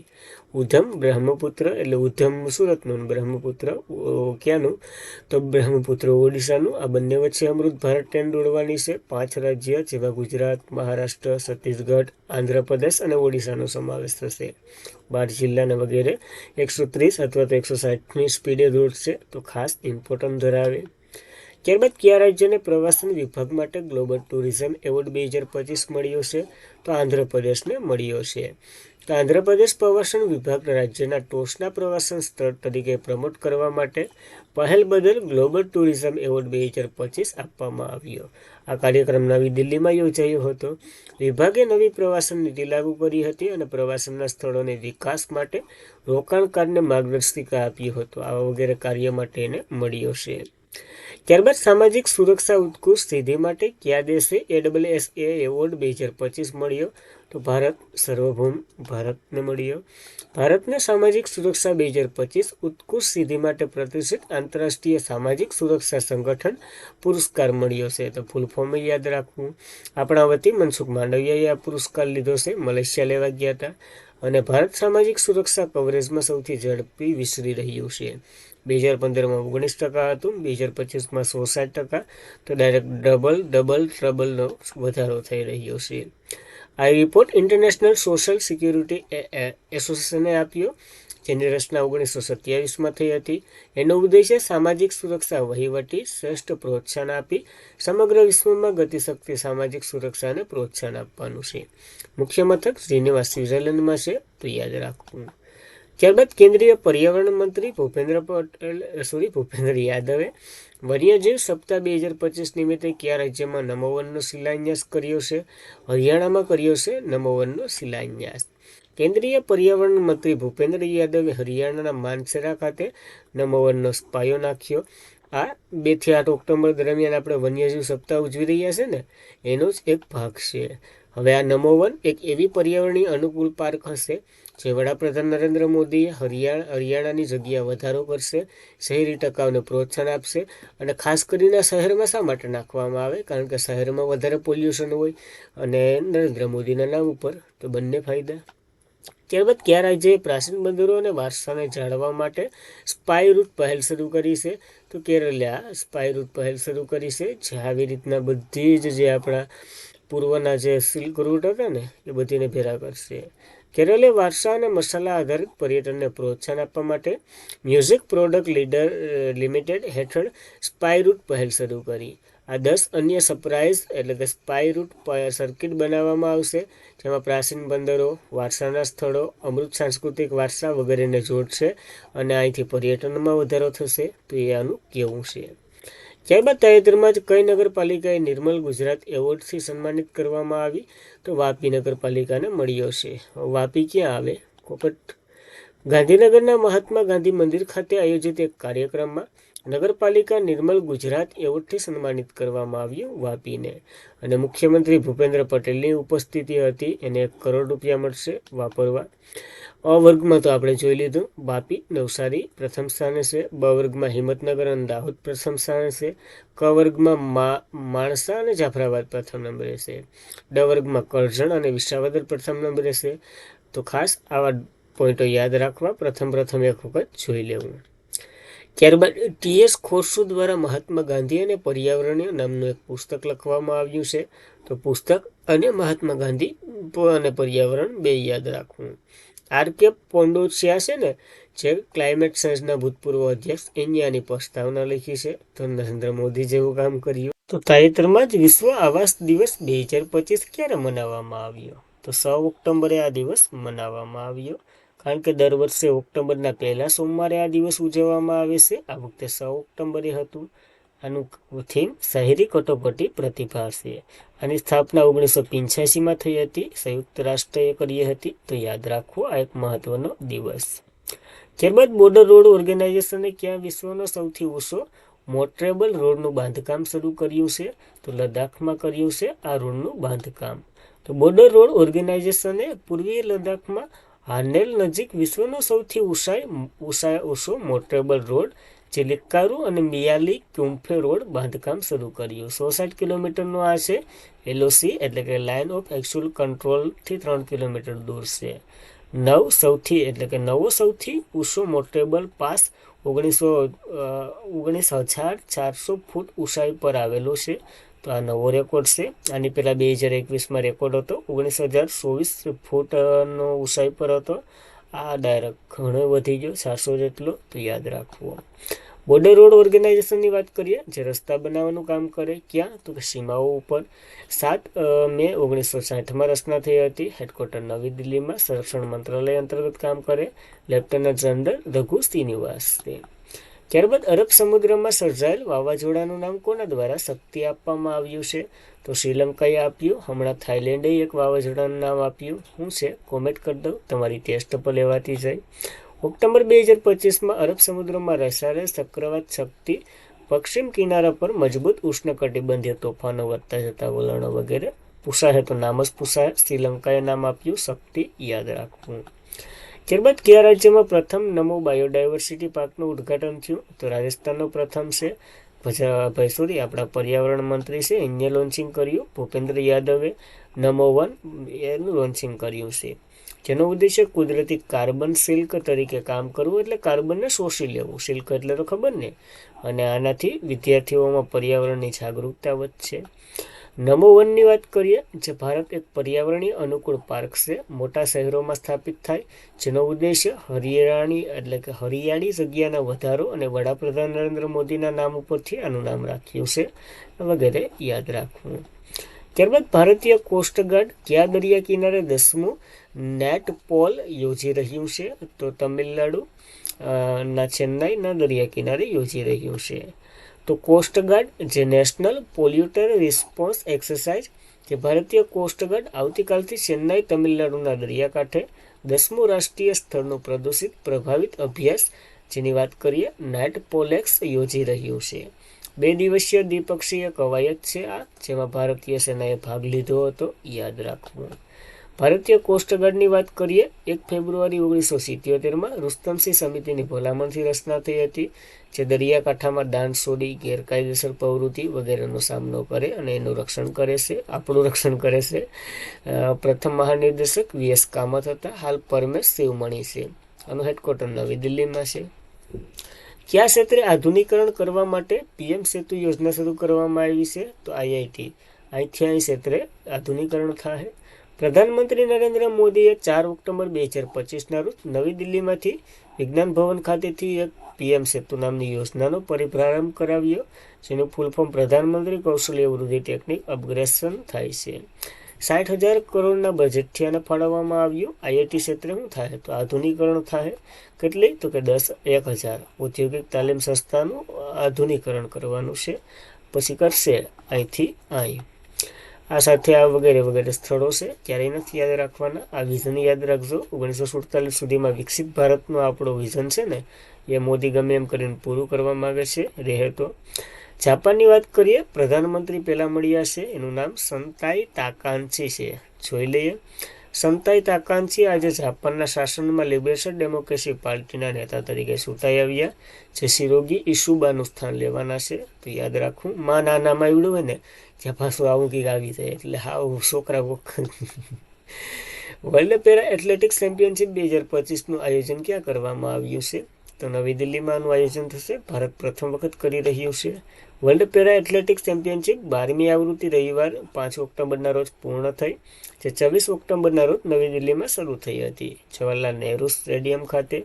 યજમાન દેશ ભારત હતો. 6 ગોલ્ડ, 9 સિલ્વર, 7 બ્રોન્ઝ સાથે 10મા સ્થાને રહ્યું છે ભારત. થોડું ખારું કહેવાય. આ વગેરે ગોલ્ડ મેડલવાળા છે, જેને સાઈડમાં રાખી દો આગળ. ભારત અને કયા દેશ વચ્ચે ઐતિહાસિક કેરિયર સ્ટ્રાઇક ગ્રુપ કવાયત કોકણ યોજાઈ રહી છે? તો બ્રિટન અથવા તો UK ઓપ્શનમાં હોય તો બંને એક જ છે. તો UK અને ભારત ઐતિહાસિક કેરિયર સ્ટ્રાઇક ગ્રુપ કવાયત કોકણ યોજાઈ, જે aircraft carrier SMP prince of the Wales નેતૃત્વમાં United Kingdom carrier strike group રવિવારે પશ્ચિમ હિન્દ મહાસાગરમાં યોજી છે, જે કોકણ કવાયત તરીકે ઓળખાય છે. આનો ઉદ્દેશ્ય બંને સેના વચ્ચે શું કહેવાય ક્ષમતા જાણવાની. 2004માં પહેલી વાર યોજાઈ હતી. કોકણ પરંપરાગત રીતે દ્વિવાર્ષિક સગાઈ એટલે કે કવાયત છે. સગાઈ એટલે ફેરું થવું, નોટ ફોર છોકરો અને છોકરી સામે સામે હોય ને વીટી પહેરાવાની એવી ઇવેન્ટ નહીં. રાષ્ટ્રીય ડોલ્ફિન દિવસ 2025 ક્યારે મનાવવામાં આવ્યો? તો 5 ઓક્ટોબરના રોજ દર વર્ષે મનાવવામાં આવે છે. 5 ઓક્ટોબર 2009ના રોજ તાત્કાલિક વડાપ્રધાન મનમોહનસિંહ હતા ને, એને રાષ્ટ્રીય ડોલ્ફિન નદી બેસનની જે ઓથોરિટી પ્રથમ શું એવું બોલે ને, એ ડોલ્ફિનને આપણે ખબર છે રાષ્ટ્રીય ડોલ્ફિન જાહેર કરી હતી, એટલે જ આ દિવસ ઉજવવામાં આવે છે. ઇમ્પોર્ટન્ટ છે મનમોહનસિંહને યાદ રાખવા. અને આ વખતે વગેરે વગેરે બહુ પ્રદૂષણ હોવા કારણે ત્યાં લુપ્ત થઈ રહી છે. 5 ઓક્ટોબરે વિશ્વ શિક્ષક દિવસ પણ હોય, તો આ બંને દિવસો યાદ રાખવા. છેલ્લે રિવિઝન કરવાના જ છે આપણે દિવસોને. ગુજરાતે ટકાઉ વન વિકાસને વેગ આપવા માટે રાજ્યની પ્રથમ ફોરેસ્ટ સોઇલ હેલ્થ કાર્ડનું અનાવરણ ક્યાં કર્યું છે? તો આ પ્રોગ્રામ ગાંધીનગર ખાતે યોજાયો હતો. વનનું સોઇલ કર્યું એટલે કે વનની જે જમીન હોય ને એની પરીક્ષણ કર્યું. તો રાજ્યમાં પોતાની પ્રકારની પ્રથમ પહેલોમાં ગુજરાત જંગલ ટકાઉ વિકાસ મુખ્ય ભૂમિકા ભજવવા માટે ફોરેસ્ટ સોઇલ હેલ્થ કાર્ડનું અનાવરણ કર્યું. અને 440 સ્થળોની અલગ અલગ જે ઊંડાણમાંથી 1215 માટીના નમૂના એકત્રિત કરી આનું વિશ્લેષણ કર્યું. 2015ના રોજ કૃષિ જમીન મંત્રી હતા ને અહીંયાની પહેલની યોજના શરૂ કરી હતી. જ્યારે આપણે જમીનનું માપતા હવે વનનું માપી રહ્યા છે, જેનો ઉદ્દેશ ખેડૂતની માટીની ધોવાણ રોકવું, રાસાયણિક ખાતરોનો વધુ પડતો જે ઉપયોગ કરે ને કે તમારી જમીનમાં ઘટે હું એ પ્રમાણે નાખો, ડાયરેક્ટ ઉરિયા નહીં, નીમ ઉરિયા નાખો હવે એવું કીધું. ભારતની પહેલી સીતા સફારી મધ્યપ્રદેશના કયા રાષ્ટ્રીય ઉદ્યાનમાં શરૂ થઈ? તો સીતા આમાંથી તમને ક્યાં જોવા મળે? તો કુનો નેશનલ પાર્કમાં જ છે, આપણને ખબર હશે કારણ કે ત્યાં જ ઉતાર્યા, નામીબિયાથી 8, સાઉથ આફ્રિકાથી વગેરે. તો ભારતે વન્યજીવ પર્યટન ઇતિહાસમાં મધ્યપ્રદેશના કુનો રાષ્ટ્રીય ઉદ્યાનમાં 1 ઓક્ટોબર 2025માંથી દેશની પ્રથમ સીતા સફારી શરૂ કરી. જંગલમાં હિંકના નથી રહેવા દેતા. માણસ છે ને બહુ વિચિત્ર પ્રકારનું પ્રાણી છે, સીતાઓને પ્રાણી હિરકા જ નથી રહેવા દેતા. ગીરમાં જોઈ લો સિંહ સફારી, પૂછડું ને એવું બધી. ઉદ્દેશ્ય પ્રવાસી પ્રોજેક્ટ સીતાની સફળતા અને પડકારો વિશે માહિતગાર કરવો અને સીતાને જોવા અનોખી તક પૂરી પાડવી. હવે સીતા જોવા પ્રોજેક્ટ સીતાની વાત કરીએ, ભારતીય પહેલ છે. 2022માં આ શરૂ કરવામાં આવી હતી. ઉદ્દેશ્ય ભારતમાં સીતાને ફરીથી રજૂ કરવાના. 1952માં લુપ્ત થઈ ગયા હતા. એ લુપ્ત મને લાગે કે આના કારણે જ થયા હતા. હાલમાં પ્રોજેક્ટ સીતા જે 17 સપ્ટેમ્બર 2022ના રોજ નામીબિયાથી પહેલીવાર 8 સીતા આપણે લાવ્યા હતા. એમાંથી એક પુખ્ત વૈનય બની ગયો, જ્વાળા નામનો. કેનો પુત્ર હતો? કોમેન્ટ કરી દઉં. જ્વાળાનો પુત્ર હતો, મુખી નામનો. હા, એવી રીતના. ત્યારબાદ કયા રાજ્યમાં નામસીત ખાતે પ્રથમ વાણિજ્ય કોલસાની ખાણ શરૂ થઈ છે? તો અરુણાચલ પ્રદેશમાં પ્રથમ શરૂ થઈ. અરુણાચલ પ્રદેશમાં ભારતની કોલસા ઉત્પાદક રાજ્યના જોડાણના કારણે 6 ઓક્ટોબરના રોજ કેન્દ્રીય મંત્રી જી કિશન રેડ્ડી ત્યાં ઉદ્ઘાટન કરી આવ્યા, અથવા તો આ ઉદ્ઘાટન જ કહેવાય. સાંગલા જિલ્લાના નામસિક નામફુઆ ખાતે પ્રથમ ખાણ પ્રદેશનું ઉદ્ઘાટન કરી આવો. ખોદો તમે તારે, પછી તો ભલે ગમે એ થાય વગેરે વગેરે. ભાઈ આ કોલસાની જથ્થો ને વગેરે છે તો એ ન યાદ રહે. તાજેતરમાં જ કયા રાજ્ય સરકારે માજે ઘર યોજના શરૂ કરી છે? તો ગોવામાં અમિત શાહ જઈ અને માજે ઘર એવું બોલીને અવતર્યા. તો કેન્દ્રીય ગૃહમંત્રી અમિત શાહે આજે તૈંગા doctor Shyamaprasad Mukherjee indoor stadium છે ને ત્યાં ગોવા સરકારના મુખ્ય કલ્યાણકારી માજે ઘર યોજના શરૂ કરી. આનો ઉદ્દેશ્ય શું છે કે તમે તો જો કોઈ પણ ઘરમાં રહેતા હોય ને ઘણા સમયથી તો એ જમીનનો રેકોર્ડ તમને મળશે. તો ગોવામાં 5-6 વર્ષ રહી આવો અને એક ટુકડો ખરીદી આવો, એવું છે બધી કહેવાનું.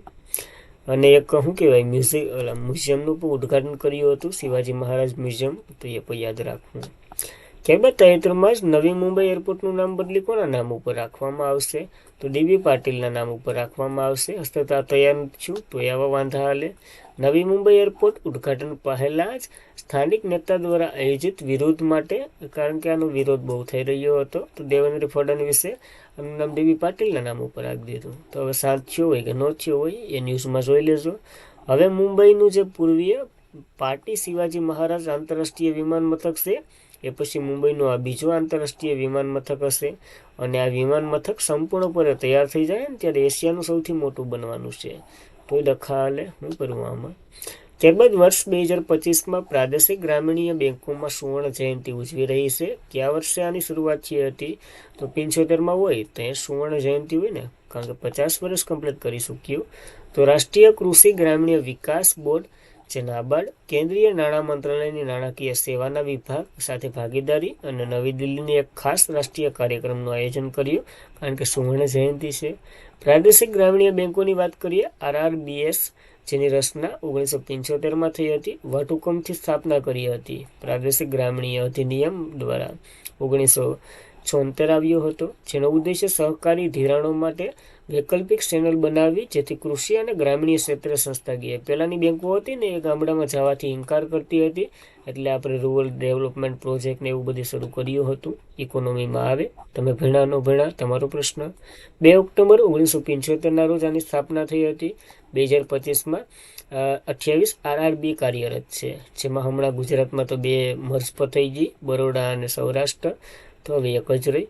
RRB જેની નિયમન પરંતુ દેખરેખ નાબાર્ડનું સોંપવામાં આવે છે. આ ક્વેશ્ચન પૂછાઈ ગયો SSCમાં, તો યાદ રાખવો. આરબીઆઈ એનું નિયમન કરે પણ દેખરેખ નાબાર્ડ કરે છે. ખેડૂતોને લોન આપી, વેપારો, ગ્રાહકો વગેરે ઉદ્યોગ સાહસિકોને લોન જ આપે, અને ગામડાના વિસ્તારમાં જનધન, કિસાન ક્રેડિટ વગેરેનું વિતરણ કરે. ઓરલ વિસ્તારમાં લોકોને આનંદ મળી શકે એ માટે ધિરાણની ઓછા વ્યાજ દરે ઘણી એવી સ્કીમો સાથે લોન્ચ કરે, એવું બધી આનું કાર્ય હોય. ત્યારબાદ Mirabai Chanu world weight lifting championship 2025માં સિલ્વર મેડલ જીતી. આ ઇવેન્ટ ક્યાં યોજાઈ હતી? તો નોર્વે ખાતે યોજાઈ હતી. તો ભારતીય વેઇટ લિફ્ટર મીરાબાઈ સાનુ છે નોર્વે ફોર્ડમાં યોજાયેલ વર્લ્ડ વેઇટ લિફ્ટિંગ ચેમ્પિયનશિપમાં 48 કિલોગ્રામ કેટેગરીમાં સિલ્વર મેડલ જીતી આવ્યા. યાદ રાખવું, વજન આપણે નથી ઉપાડવું. મીરાબાઈ સાનુની વાત કરીએ, કેપિટલ મણિપુરનું વેઇટ લિફ્ટિંગ, મણિપુરથી વેઇટ લિફ્ટર છે. ટોક્યો ઓલિમ્પિકમાં 2020માં સિલ્વર મેડલ જીત્યો હતો. કોમનવેલ્થમાં 2018 અને 2022માં ગોલ્ડ જીતી આવ્યા હતા. પદ્મશ્રી 2018માં, મેજર ધ્યાનચંદ 2018માં મળ્યો, યાદ રાખવો. ત્યારબાદ રાજ્યમાં આઈટી મંત્રી અશ્વિની વૈષ્ણવે નમો સેમિકન્ડક્ટર લેબોરેટરીની સ્થાપનાને મંજૂરી આપી દીધી. આ ઓડિશાના ભુવનેશ્વરમાં બની રહી છે જેની સ્થાપના. તો ઇલેક્ટ્રોનિક આઈટી મંત્રી અશ્વિની વૈષ્ણવે આઈઆઈટી ભુવનેશ્વર ખાતે અંદાજિત 4 કરોડ, ખાલી 5 કરોડ કરી નાખો ને, નમો સેમિકન્ડક્ટર લેબોરેટરીની સ્થાપનાને મંજૂરી આપી દીધી. હવે લેબોરેટરીમાં શું થાય તમને ખબર છે, મને ખબર છે, એની મહાભારત ન કરાય, આ વગેરે તો છે જ. વિશ્વ કપાસ દિવસ દર વર્ષે ક્યારે ઉજવવામાં આવે છે? તો 7 ઓક્ટોબરના રોજ કોટન દિવસ ઉજવવામાં આવે છે. વૈશ્વિક અર્થતંત્ર, વેપારની આજીવિકા વગેરેને યોગદાન માટે 7 ઓક્ટોબરના રોજ વિશ્વ કપાસ દિવસ ઉજવવામાં આવે છે.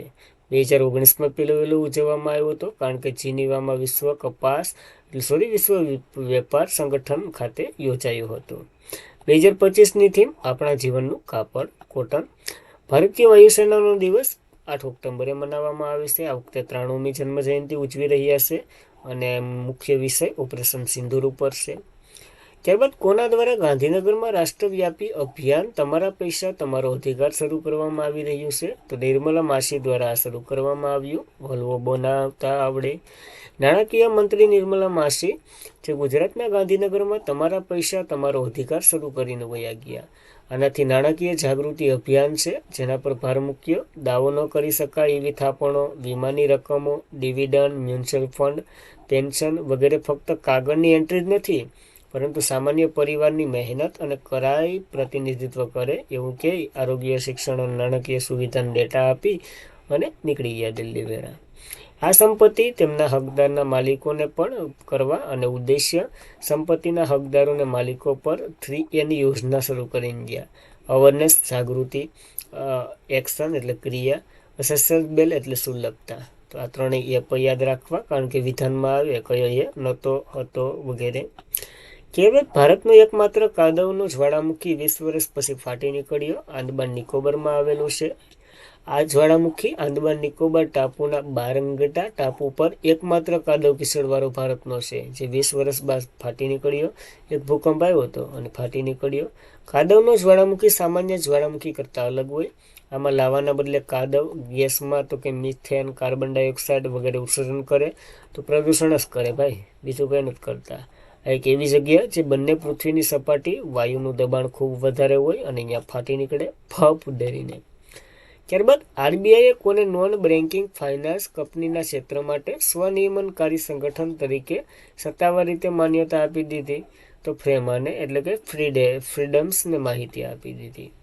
તો ભારતીય રિઝર્વ બેન્કે ફાઇનાન્સ ઇન્ડસ્ટ્રી ડેવલપમેન્ટ કાઉન્સિલ જે નોન બેન્કિંગ ફાઇનાન્સ કંપની તરીકે ક્ષેત્રમાં સ્વનિયમનકારી સંગઠન તરીકે સત્તાવાર રીતે માન્યતા આપી. હવે આ માન્યતા શું છે? તો એક નાણાકીય સંસ્થા હોવી જોઈએ જે બેંકની કામ કરે પણ બેંક નથી. ટૂંકમાં બેંક બધા કામ કરે પણ બેંક નથી, એવી રીતના. આપણે ન એ કામ કરતા હોય, ફોર્મ બ્રોમ બધી ભરી દે, બીજું બધી કરી દે, પટલાટી ન હોય એટલે સાઇન ન કરી દે, એ ટાઈપનું પ્રોટલાટી.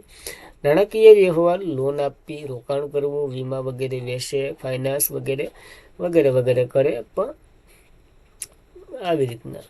સ્વનિયમનકારી સંસ્થા એટલે તો વિવિધ ક્ષેત્રમાં ઘણી કંપનીઓ આરબીઆઈના ક્ષેત્રમાં પોતાની સંભાળી શકતી નથી. આ સમસ્યાનો ઉકેલ માટે આરબીઆઈએ સ્વનિયમનકારી સંસ્થા બનાવી હતી વગેરે. ભારતમાં 2007થી સ્થાપના છે, યાદ રાખવું. ત્યારબાદ કયો દેશ દક્ષિણ એશિયામાં પ્રથમ કોરલ લાવા ક્રાયો બેંક શરૂ કરી રહ્યો છે? તો ફિલિપાઇન્સ શરૂ કરી રહ્યો છે. કોરલ એટલે જે શું કહેવાય, પરવાળા. તો ફિલિપાઇન્સ દક્ષિણ એશિયામાં પ્રથમ કોરલ લાવા ક્રાયો બેંક શરૂ કરી રહ્યો છે. આનો હેતુ પરવાળાને બીજું જતન અને સંરક્ષણ કરવાનો છે. કોરલ ક્રાયો બેંક શું છે? આ એક વૈજ્ઞાનિક સુવિધા છે જ્યાં પરવાળાના બ્રિજને સ્થિર કરી અને સંગ્રહિત કરવામાં આવશે અને એનો પર અભ્યાસ કરવામાં આવશે. પરવાળા શું છે તમને ખબર જ છે, જામનગરમાં જઈ આવવું, ન ખબર હોય તો. પરવાળા એ જીવત અને ખડક પથ્થર જેવા દેખાય છે, જે કેલ્શિયમ કાર્બોનેટના બનેલા હોય, આપણા દાંત જે ટાઈપના હોય ને એ ટાઈપના. ફિલિપાઇન્સ એ કલર તો એ વગેરે અલગ અલગ હેવારીની માથે સૂટી હોય ને એટલે બને. ફિલિપાઇન્સની વાત કરીએ, કેપિટલ મનીલા, ચલણ ફિલિપાઇન્સ પૈસો, પ્રમુખ બોંગ માર્કોસ છે. ત્યારબાદ ભારત તરફથી કોણે 68મી કોમનવેલ્થ પાર્લામેન્ટરી કોન્ફરન્સમાં ભાગ લેવા જઈ રહ્યું છે? તો અપન્યા પાંડુત્રી ભાગ લેવા જઈ રહ્યું છે. આ વખતે ઓમ બિરલા નથી જતા, તે પણ જોવું. લોકસભાના અધ્યક્ષ ઓમ બિરલાના નેતૃત્વમાં એક ભારતીય સંસદીય પ્રતિનિધિત્વ મંડળ 5થી 12 ઓક્ટોબર દરમિયાન 2025માં બાર્બુડાસ બીટાઉન ખાતે યોજાયેલી 68મી કોમનવેલ્થ પાર્લામેન્ટરી કોન્ફરન્સમાં ભાગ લેવા જઈ રહ્યું છે. આનું અધ્યક્ષતા શ્રી અયપ્પન પાંડુરા કરવાના છે 7થી 10 ઓક્ટોબર દરમિયાન. તો એ પણ યાદ રાખવું, કારણ કે આ વખતે બિરલા નથી જતા ને એટલે. ઉદ્દેશ્ય લોકશાહી સંસ્થાના સુધારો કરવો, ટેકનોલોજીનું પરિવર્તન, પ્રોત્સાહન, સમર્પિત સંસ્થા વગેરે. થીમ કોમનવેલ્થ અને વૈશ્વિક ભાગીદારો છે, તો યાદ રાખવું. ત્યારબાદ મેરા હો સોંગમાં તહેવાર કયા રાજ્યમાં ઉજવવામાં આવે છે? તો બોલે તો મણિપુરમાં ઉજવાય. મણિપુરમાં મેરા હો સોંગમાં તહેવાર ઉજવાય છે, જે વિવિધ સ્વદેશી પર્વતીય જિલ્લાના ગામડાઓના વડા ભાગ લે છે. ઇમ્ફાલ મણિપુરનું કેપિટલ છે. રોયલ પેલેસ ખાતે ભેગા થાય.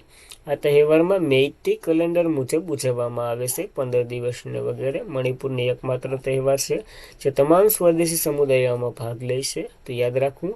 જ્યાં બધી રાજ્યમાં હોય ત્યાંથી મણિપુર ભેગા થઈ જાય આ તહેવારમાં, એ ટાઈપનો તહેવાર છે. વર્લ્ડ જુનિયર ચેમ્પિયનશિપ, ભારતનું શાનદાર શરૂઆત. 25મી બેડમિન્ટન વર્લ્ડ જુનિયર ચેમ્પિયનશિપ 17 વર્ષના ભારત પરત ફરી રહ્યું છે. 7થી 19 ઓક્ટોબર દરમિયાન ગુવાહાટીમાં યોજાવાની છે આ ઇવેન્ટ, તો યાદ રાખવી. 2008માં છેલ્લે યોજાઈ હતી પુણેમાં, હવે પાછી ગુવાહાટીમાં યોજાઈ રહી છે. આલ્ફા મી ક્રુએન્સ પત્રકાર એમ અકબરે નવીનતમ પુસ્તક લખ્યું છે. તો પત્રકાર અને ભૂતપૂર્વ કેન્દ્રીય મંત્રી એમ જે અકબર સોમવારે 12મું પુસ્તક આલ્ફન્ટ મી ક્રેયોન્સ જ્યોતિષશાસ્ત્ર ઇન ધ મુગલ એમ્પાયરનો આખો ઇતિહાસ આમાં આપેલો છે, જે ખાસ કરીને કિલ્લા અને વગેરે ઉપર માહિતી છે. સંજુ સેમસંગ ભારત માટે ઈપીએલ એમ્બેસેડર તરીકે નિયુક્ત થયા. તો ભારતીય ક્રિકેટર સંજુ સેમસંગ ભારતીય ઇંગ્લિશ પ્રીમિયર લીગ, આ ફૂટબોલની ઇવેન્ટ છે, જેના સત્તાવાર એમ્બેસેડર તરીકે નિયુક્ત થયા છે. ઉદ્દેશ્ય ભારતમાં ક્રિકેટના જુસ્સાને આંતરરાષ્ટ્રીય ફૂટબોલમાં ખાસ કરીને યુવાનો અને શહેરોની રમતગમત ચાહકોમાં વધારો કરવો. તો સંજુ સેમસંગ યાદ રાખવા. અને આ ક્યાંની? તો કે ઇંગ્લેન્ડની એક ઇવેન્ટ છે. તો બસ આજના માટે એટલું જ હતું. ખાસ કરીને મિત્રો, વિડીયો તમને કેવો લાગ્યો એ ખાસ અવશ્યથી એક કોમેન્ટ કરજો. કંઈ ભણાવવાની શૈલીમાં કંઈ ઘટતું હોય તો અવશ્યથી તમે મોટા ભાઈ સમજી અથવા તો નાનો ભાઈ જે સમજો એમ કરીને શેર કરજો. તમારા કંઈ સુઝાવ હોય તો ખાસ કરીને જણાવજો. તો વિડીયો પસંદ આવ્યો હોય લાઈક કરો, શેર કરો અને તમારા મિત્રો સુધી અવશ્યથી શેર કરી દેજો. અને ચેનલ પર નવા હોય તો અવશ્યથી સબસ્ક્રાઇબ કરી દેવી અને ટેલિગ્રામમાં જોઈન થઈ જવું. પીડીએફ, સ્ટડી મટીરિયલ વગેરે વગેરે આપણે ત્યાં મૂકતા રહીએ, તેના માટે ખાસ જોઈન થઈ જવું. કંઈ નવી અપડેટ માહિતી હોય તો એ પણ ત્યાં જતી હોય. યુટ્યુબમાં તો વિડીયો થાય ત્યારે જ આવે, તો ખાસ એના માટે ત્યાં જોઈન થઈ જવું. તો ખાસ આજના માટે એટલું જ હતું. જય હિન્દ, જય ભારત.